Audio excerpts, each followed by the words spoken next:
भवतु सहनौ भुनक्तु सह वीर्यं करवावहै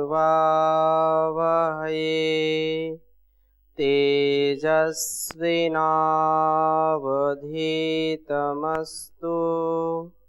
मा विद्विषावहै। ओम शांति शांति शांति। वैदिक जीवन पद्धति में आप सबका हार्दिक स्वागत है। हम इस कक्षा को लगातार योगमय जीवन के लिए संचालित कर रहे हैं और जब हमारा जीवन योगमय होता है, जब हमारे आचरण में, हमारे व्यवहार में योग प्रकाशित होने लगता है, तो फिर इस जीवन को जीने का आनंद आता है। समाधि की चर्चा चल रही है और समाधि के विषय में बहुत ही विशद रूप से यहाँ पर शास्त्रों में, अनेक ग्रंथों में दिया गया है, जो बहुत ही अनुकरणीय है, बहुत ही हमारे लिए उपकारी है, ऐसा यहाँ पर हम देख सकते हैं। और समाधि से युक्त व्यक्ति के विषय में कहा कि अबध्यः सर्वशस्त्राणाम अशक्यः सर्वदेहिनाम अग्रह्यो मंत्र यंत्राणाम योगी मुक्तः समाधिना। जो योग युक्त हो गया है, वो सारी व्याधियों से जो मुक्त हो गया है, उसके लिए कहा कि समाधि से युक्त योगी समस्त शस्त्रों के द्वारा न मारे जाने के योग्य होता है। किसी भी प्रकार से उसका वध नहीं किया जाना चाहिए। समस्त प्राणियों के द्वारा अदृश्य होता है और समस्त यंत्र तथा मंत्र के द्वारा अग्राही हो जाता है। उसका इतना सामर्थ्य बढ़ जाता है जो समाधि की प्राप्ति कर लेता है। अतः समाधि जो योग का ही दूसरा नाम है, योगा समाधि, उसमें दो तीन बातें हमेशा हमको ध्यान रखनी चाहिए। एक तो ये है कि जब योग सिद्ध हो जाए तो वो हमारे अहंकार का प्रदर्शन न करने वाला हो। यही योगी की पहचान है कि वो प्रदर्शन नहीं करता है, वो तो अंदर ही अंदर प्रभु दर्शन का अधिकारी हो जाता है।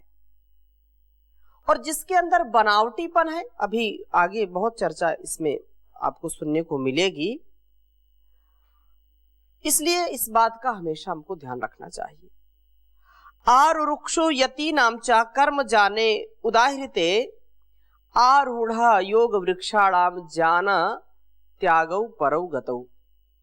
गीता में भी ऐसे ही कुछ कहा गया है कि आरुक्षो, दो प्रकार के योगी होते हैं। इस श्लोक को लिख लीजिए, योग सार संग्रह नामक ग्रंथ का यह श्लोक उसमें से लिया गया है और बहुत ही अच्छा है। दो प्रकार के योगियों का यहाँ पर वर्णन किया जा रहा है। उच्चारण करेंगे। आरुक्षो यतीनां च कर्म जाने उदाहृते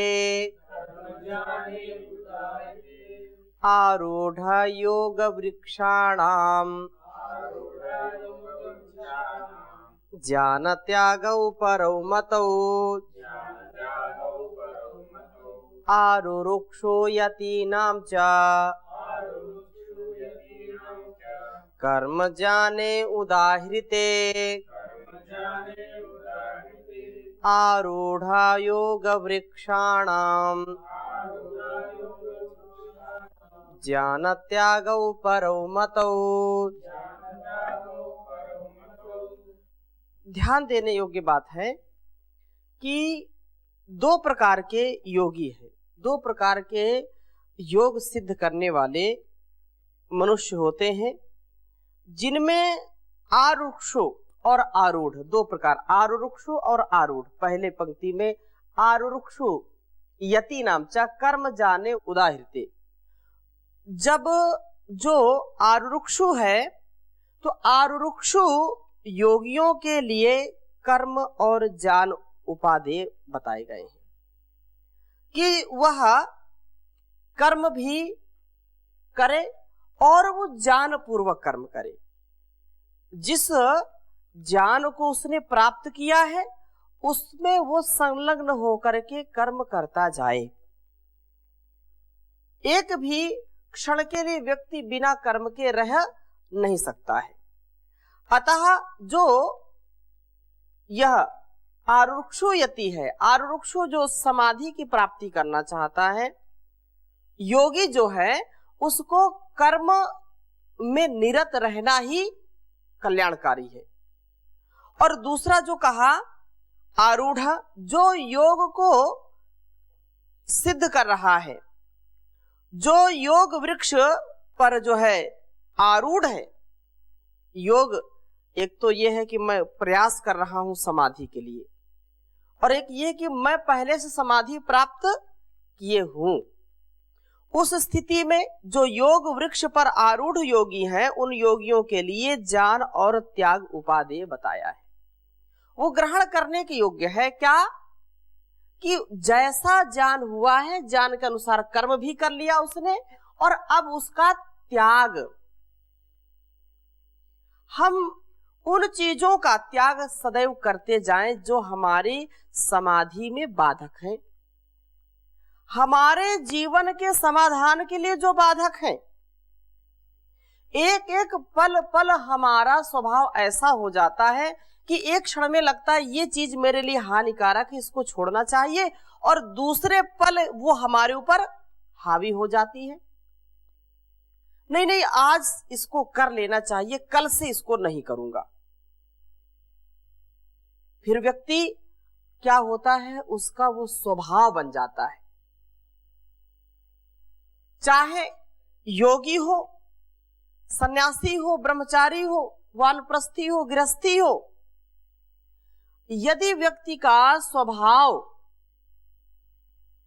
छूट देने वाला हो गया तो वो कभी भी बच नहीं सकता है। अपने जो बुरे स्वभाव हैं, जो बुरी आदतें हैं, या ये योग के मार्ग में जो बाधक तत्व हैं, यदि उनमें हमने शिथिलता बरती तो वो हमारे ऊपर हावी हो जाएंगे, चाहे वाणी के स्तर पर हो, व्यवहार के स्तर पर हो, आहार के स्तर पर हो। इन आंखों का आहार, आज चलो ये चीज देख लेता हूं, कुछ लेना देना नहीं है, उससे हानि ही होगी।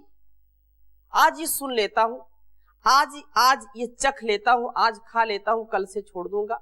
या कुछ लोग देश काल परिस्थितियों को उससे जोड़ देते हैं कि नहीं, आज जो है, आज सोमवार है तो आज जो है कर लेता हूं, मंगल का दिन अच्छा होता, मंगल से ये काम नहीं करूंगा। ऐसा कुछ लोग बोलते नहीं, अच्छा इस नवरात्रि से मैं ये काम छोड़ दूंगा, लेकिन नवरात्रि जैसे व्यतीत हो गई फिर वो कुसंस्कार ऊपर आ जाता है, चलो कोई नहीं, आज देख लेते हैं, आज खा लेते हैं, आज क्रोध कर देते हैं। व्यक्ति ठहर नहीं पाता है।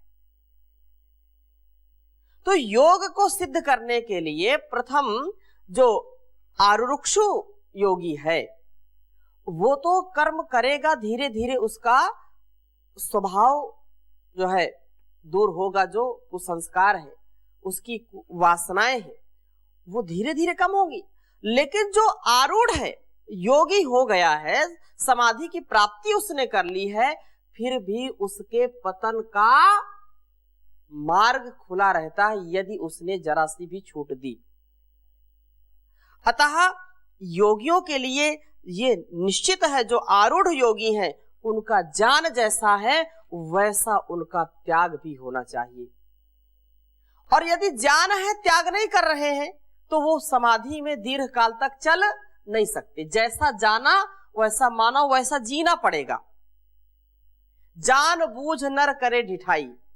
अब कितने बड़े योगी हैं, जानते हैं लेकिन जान करके मान नहीं रहे, उसको जी नहीं रहे, तो वो समाधि का कोई विशेष फल मिलने वाला नहीं है।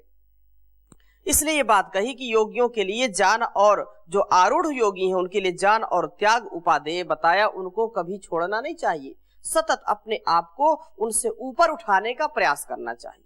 बुरी वासनाओं से, काम, क्रोध, लोभ, ईर्ष्या, द्वेष, छल, कपट, इस दुनियादारी से अपने आप को ऊपर उठाना चाहिए।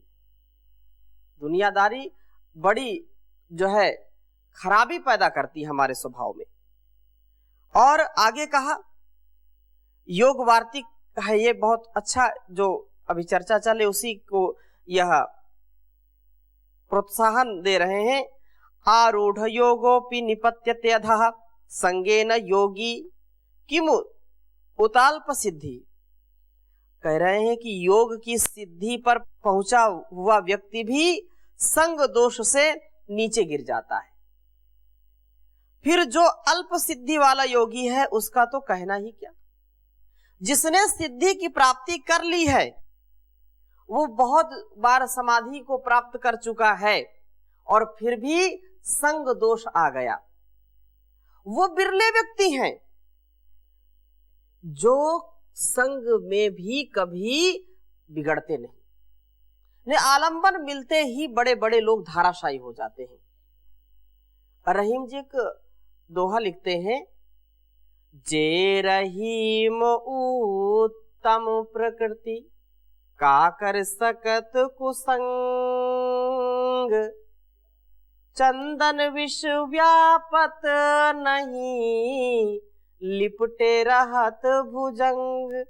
रे रहीमन लिपटे रहत भुजंग। तो ये काम, क्रोध, लोभ, मोह के जो सर्प है ना, ये हमको चारों ओर से लपेट के रखते हैं, लेकिन वो व्यक्ति कभी भी विचलित नहीं होते हैं जिनके अंदर शीतलता है, चंदन जैसा जिनका स्वभाव है।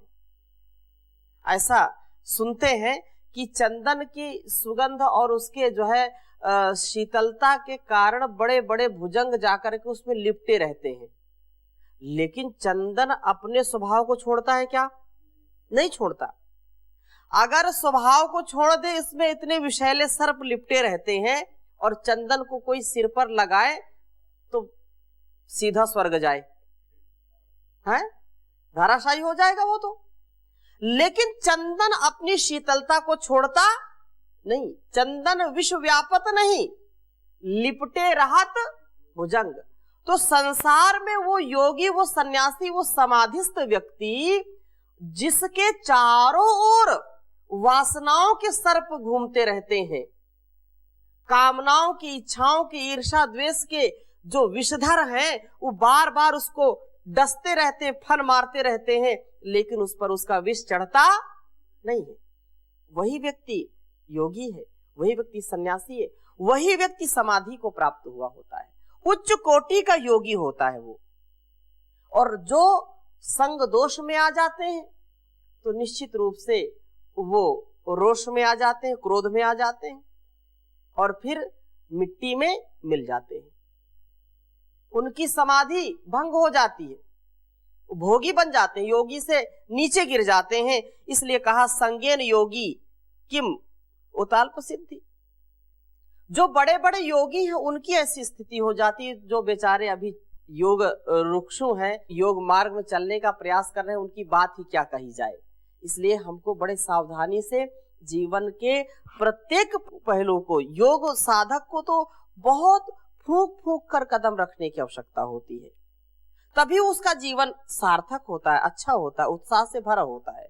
नहीं तो एक एक पल ये हमारे अंदर की जो वासना है, हमारे अंदर के जो शत्रु हैं, वो जैसे ही हमको थोड़ी सी हमने उनको छूट दी और तुरंत वो वार करते हैं हमारे ऊपर। बाहर का शत्रु तो डरता है, व्यक्ति लेटा है तो पता नहीं उसको कि ये सो रहा है कि जग रहा है, ये व्यक्ति सावधान है, लेकिन अंदर का शत्रु तो सब समझ रहा है कि कब आप ढीले हुए, और जैसे ही आपने थोड़ी सी छूट उनको दी, आपको तुरंत दबा लेते। एक सेकंड का काम है, एक सेकंड में व्यक्ति क्रोधी बन जाता है, कामी बन जाता है, उसके अंदर राक्षसीपन आ जाता है, वहसीपन आ जाता है, वो इंसान से शैतान बन जाता है।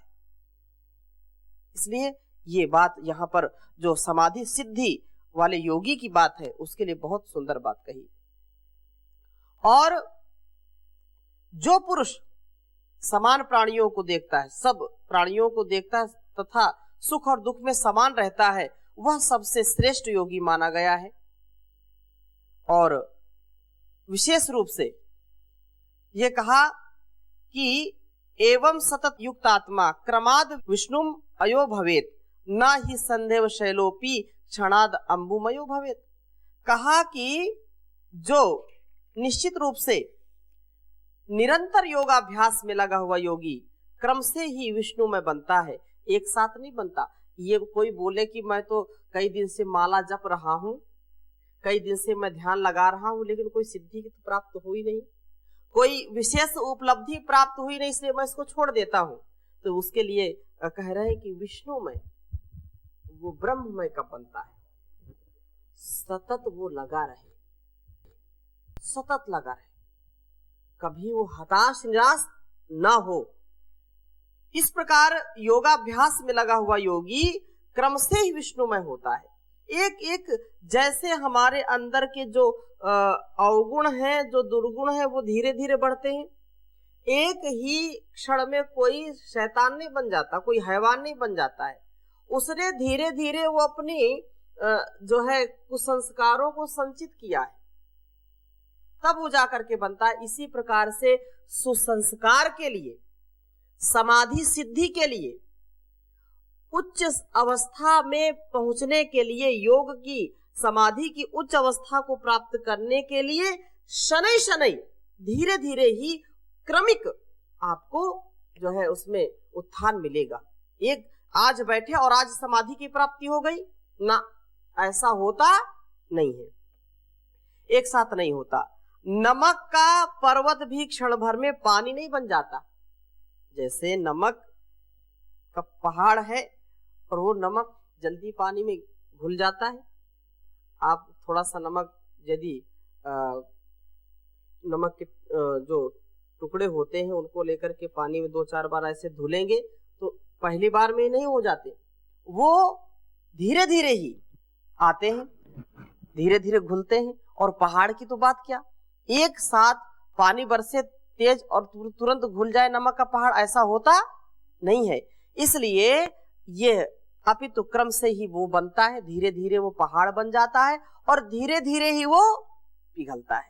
इसलिए योग मार्ग में चलने वाले व्यक्तियों को कभी भी हताश निराश नहीं होना चाहिए, क्योंकि जीवन में धीरे धीरे ही यह प्राप्त होता है और धीरे धीरे ही यह समाप्त होता है। प्राप्ति ही समाप्ति है, अर्थात जब हम योग की प्राप्ति करें तो वहां पर हमारे दुर्गुणों की समाप्ति होगी। धीरे धीरे इसका अभ्यास हमको करना चाहिए, इसलिए योगाभ्यास कहा है। और सिद्ध सिद्धांत पद्धति में बहुत उन्नत बात कही, गतेन शोकम विभेन वांछा प्राप्तेन हर्षम न करोति योगी आनंद पूर्णो निज बोध लीनो न बध्यते काल पथेन नित्यम। इस श्लोक को लिखेंगे, बहुत अच्छा श्लोक है ये।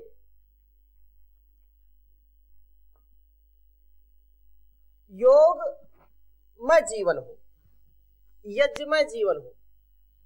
योग के बाद हम यज्ञ पर भी चर्चा करेंगे, पहले योग हमारा सिद्ध होना चाहिए। गतेन शोकम विभुवेन वांछा,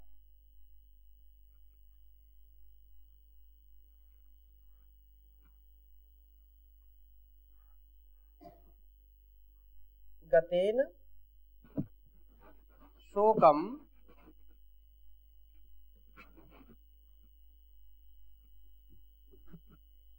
विभुवेन वांछा।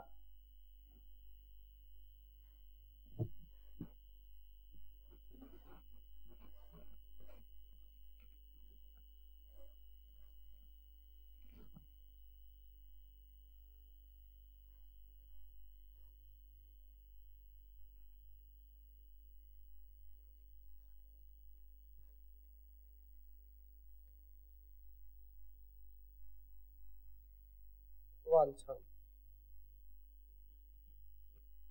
प्राप्तेन हर्षम न करोति योगी।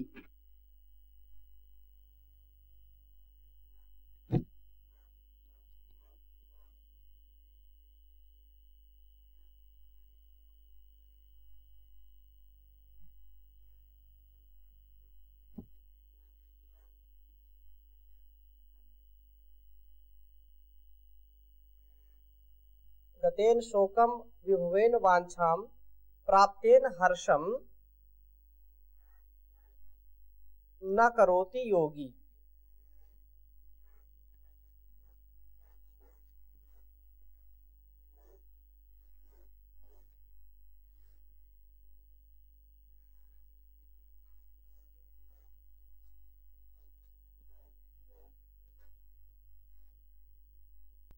अगली बात कही, आनंद पूर्णो निज बोध लीनो।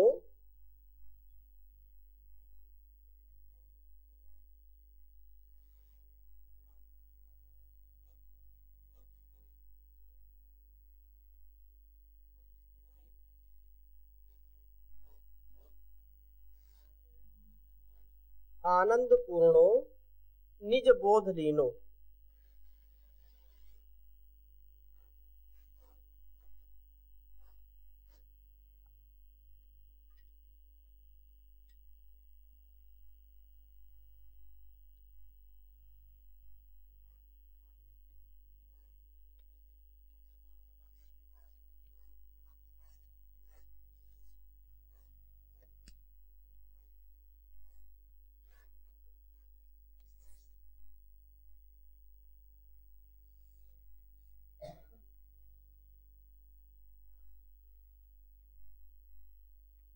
न बध्यते काल पथेन नित्यम।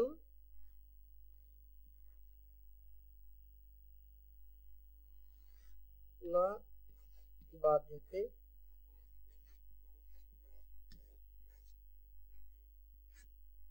न बाध्यते काल पथेन नित्यम।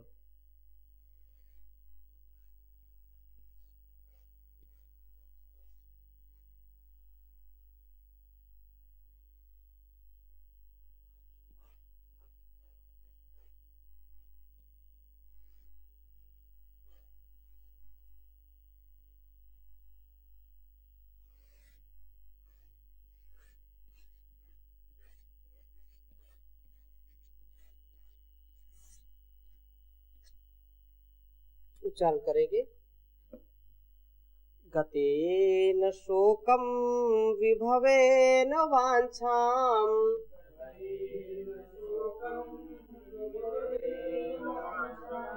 प्राप्तेन हर्षम न करोति योगी।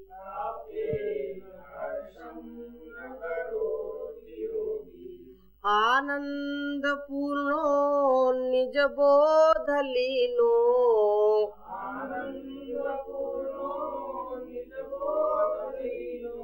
ना बाध्यते काल पथेन नित्यम।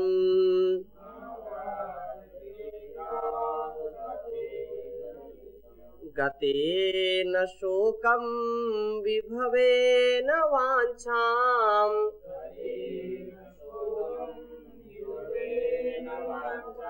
प्राप्तेन हर्षम न करोति योगी।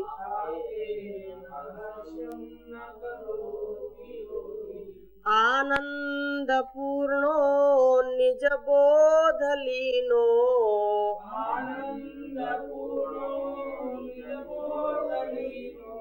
ना बाध्यते काल पथेन नित्यम।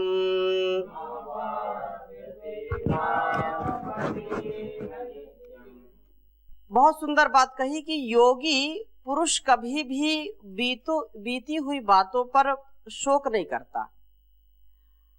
हम अक्सर इस बात को भूल जाते हैं कि जो अतीत है वो तो व्यतीत हो गया है, लेकिन अक्सर इसी में हम उलझे रहते हैं कि मैंने ये किया, मैंने वो किया, मैं यहाँ जो है ऐसा था वैसा था। बीती हुई बात को व्यक्ति जब नहीं भूल पाता है तो आगे बढ़ भी नहीं पाता है। हमको विचार करना चाहिए। और यही बात इसमें कही कि जो योगी पुरुष कभी भी बीती बातों पर शोक नहीं करता, संपत्ति की इच्छा नहीं करता और वस्तु की प्राप्ति से उसे हर्ष नहीं होता। आनंद से परिपूर्ण और अपने ज्ञान में लीन वह योगी सदैव काल के मार्ग से जो है बांधा नहीं जा सकता है। ऐसा अभिप्राय है और ऐसा ही हमको जीना चाहिए। इसमें कोई हर्ष, कोई शोक या कोई चीज हमको मिल गई, किसी की प्राप्ति हो गई और उसमें बहुत प्रसन्न हो गए, ऐसा कभी भी नहीं होना चाहिए। हर्ष और शोक जहाती, हर्ष और शोक को छोड़ करके योगी आगे बढ़ता है। तो इसकी चर्चा हम और अगली कक्षा में करेंगे। अभी यहीं पर विराम देते हैं। ओम शांति शांति शांति।